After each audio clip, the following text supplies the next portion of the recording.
Bertemu kembali dalam fokus minggu depan. Baik, sejak beberapa bulan yang lepas, kita dibelenggu masalah kenaikan semua perkara. Harga barang khasnya, harga barangan asas, juga komoditi harga minyak yang menyaksikan kenaikan selepas beberapa perkembangan yang agak mengejutkan di peringkat global seperti perang antara Rusia dan juga Ukraine dan memberi kesan kepada kita semua dan juga segelintir masyarakat di seluruh dunia sebenarnya, baik di negara maju maupun negara membangun seperti Malaysia. Jadi secara semula jadinya ini masih lagi menjadi fokus kita untuk minggu depan. Apa yang kita berjangkakan berkenaan dengan trend ini selepas kita saksikannya sejak beberapa minggu dan bulan yang lepas. Saya mahu bersama dengan penganalisis ekonomi Profesor Madya, Dr. Yusof Sehari, segak dengan topi beliau, itu trademark sejak kebelakangan ini. Prof, pertama sekali apa yang Prof jangka berkenaan dengan trend pergerakan harga barang minggu hadapan termasuk harga minyak? Baik, Lokman.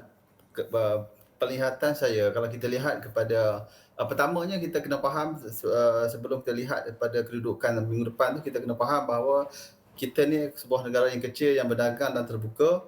Kita tidak boleh lari daripada apa yang fenomena global yang berlaku di luar sana memberi Ya, impak kepada kita. Terutamanya kita ni banyak bergantung kepada import ya, termasuk juga import makanan ya, Lokman. Baik, kalau kita lihat di luar sana, kalau kita lihat trend ringgit Malaysia terutamanya ini mempengaruhi corak harga import yang kita ambil daripada luar. Saya nampak ringgit kita masih lagi akan diunjurkan sekitar 4.3 kepada 4.4 dan tidak nampak tanda-tanda unjuran itu akan menurun secara drastik. Begitu juga kalau kita lihat harga makanan, harga minyak sawit ya, yang diunjurkan juga masih berada di paras 6,000 ke atas. Harga minyak mentah pun walaupun 2-3 minggu lepas berturun sikit dan dijangka akan naik kembali dan stabil pada kadar um, 100 lebih USD. Jadi melihat keadaan tersebut, jadi pada pemerhatian saya mendapati harga barangan dalam negara kita, Lokman, akan terus dibelenggu dan harga inflasi dan juga terus tertekan ya. Jadi ia akan berpanjangan, dia tidak akan ada, pada penglihatan saya tidak akan berlaku dalam 1-2 minggu ni, dia akan menunjukkan trend yang menurun. Kita lihat juga India, bagaimana tindakan India telah ban ekspor gandum. Ini juga akan mempengaruhi harga makanan di Malaysia. Jadi bergerak ke depan, saya dapat nampak dengan krisis geopolitik yang berada di luar sana, Lokman, kita akan mendendangkan kenaikan harga ni, terutamanya harga makanan ni akan berterusan. Jadi jika sesuatu langkah proaktif, sesuatu pelan respon tidak diambil, ini akan menekan golongan berpendapatan rendah. ya, kejutan global ni pelbagai seperti yang Prof sebut sebentar tadi. Kita ada serangan Rusia, masalah cuaca juga memberi kesan pada komoditi. Negara-negara seperti India menghentikan ekspor, masalah pada rantaian bekalan sejak daripada COVID-19 bermula lagi. Ini semua faktor yang kita memang sudah sedia maklum dan kita rata-ratanya tahu bahawa kebanyakannya, jika tidak semuanya, berada di luar kawalan Malaysia. Itu adalah lumrahnya. Prof juga sebut bahawa Malaysia adalah negara yang mempunyai ekonomi yang terbuka. Tak semua kita, malah kebanyakannya kita tidak boleh kawal faktor luar ini. Jadi mengambil kira hakikat itu, apa yang realistik yang kerajaan boleh lakukan? Lokman, soalan yang sangat baik. Saya tunggu soalan tu sebenarnya. Saya ingatkan soalan tak ditanya. Begini Lokman, kita memahami kita tidak balas di luar sana mempengaruhi Malaysia.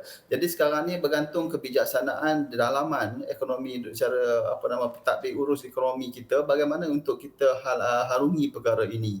Ya, kerana apabila harga naik, dia tidak mengenal Lokman Haris, dia tidak mengenal Muhammad Yusof Sehari. Harga tetap sama. Tetapi kita memahami bahawa dari segi mereka yang berpendapatan rendah, kalau keadaan ini berlaku, mereka akan terkesan.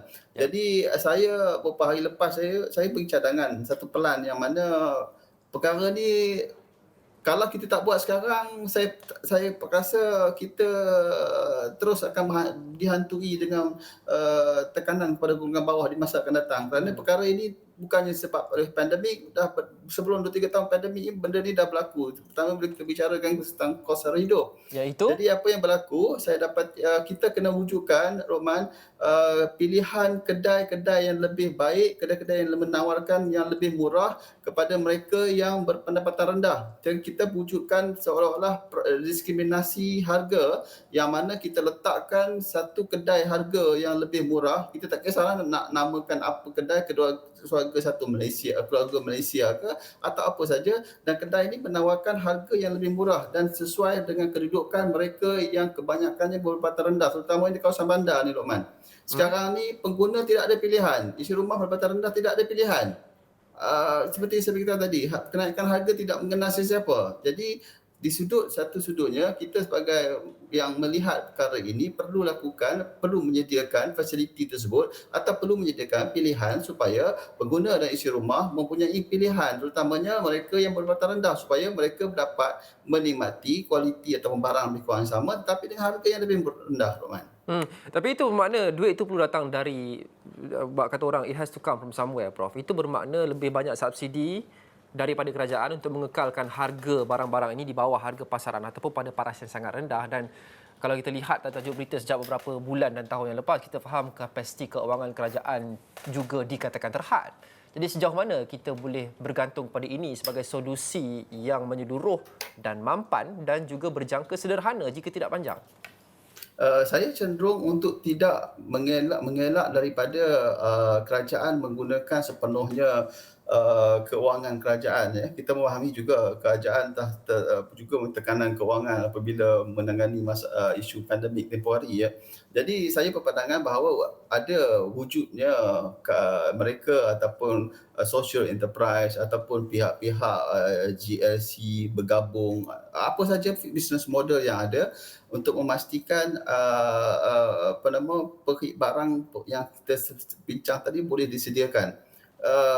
Dengan menyatakan tidak dapat untung, saya tidak percaya. Kerana keuntungan itu boleh je ada dan juga boleh menampung operasi syarikat berkenaan. Ya. Dulu kalau saya sentuh dulu, Lokman, kita ada kedai rakyat satu Malaysia. Lokman masih ingat dulu kan? Ya. Ada segi ideanya sangat bagus, ya. Ideanya sangat bagus, tetapi kita memahami bahawa ada sikit isu berkenaan dengan pelaksanaan dan juga perkara lain yang menyebabkan matlamat asal dan juga apa yang sepatutnya diilhamkan oleh kedai rakyat Malaysia tidak sampai sangat. Jadi kita boleh gunakan konsep yang sama tapi kita rebrand balik dan kita pastikan kali ini yang menguruskannya bukannya seperti mana pengurusan ataupun model yang terdahulu. Kita kena ada model baru. Bagaimana pula dengan barangan-barangan lain, barangan-barangan asas yang mungkin lebih tricky, kata orang? Ayam sebagai contoh, itu memang satu perkara, satu bahan yang terlampau penting bagi kehidupan hampir setiap orang, banyak diperdebatkan, dan baru-baru ini peniaga juga sebagai contoh merayu kepada kerajaan turunkan harga siling ayam untuk membantu rakyat kebanyakan kepada RM8.90 sekilo. Peniaga pula kata kami tidak ada ruang langsung untuk untung dan kami perlu melakukan perkara-perkara lain kerana ini menekan kami. Jadi bagaimana dengan komoditi ataupun barang-barang seperti ayam ini kerajaan patut kendalikan? Kalau berkaitan dengan ayam, kalau kita rujuk, kalau kita mahukan jadikan sebagai business model tadi, ya, kedai yang menawarkan harga yang lebih murah, kita perlu benarkan contohnya syarikat yang menguruskan kedai tersebut untuk mengimport ayam daripada luar ataupun melakukan mengadakan usaha dengan PKS, terutamanya PKS Bumi Putra contohnya yang menternak ayam, kerana saya dipahamkan seperti juga bukan dipahamkan dan saya banyak juga berbicara di awal ni isu ini kerana sifatnya sektor pertanian ini adalah yang bersifat monopolistik.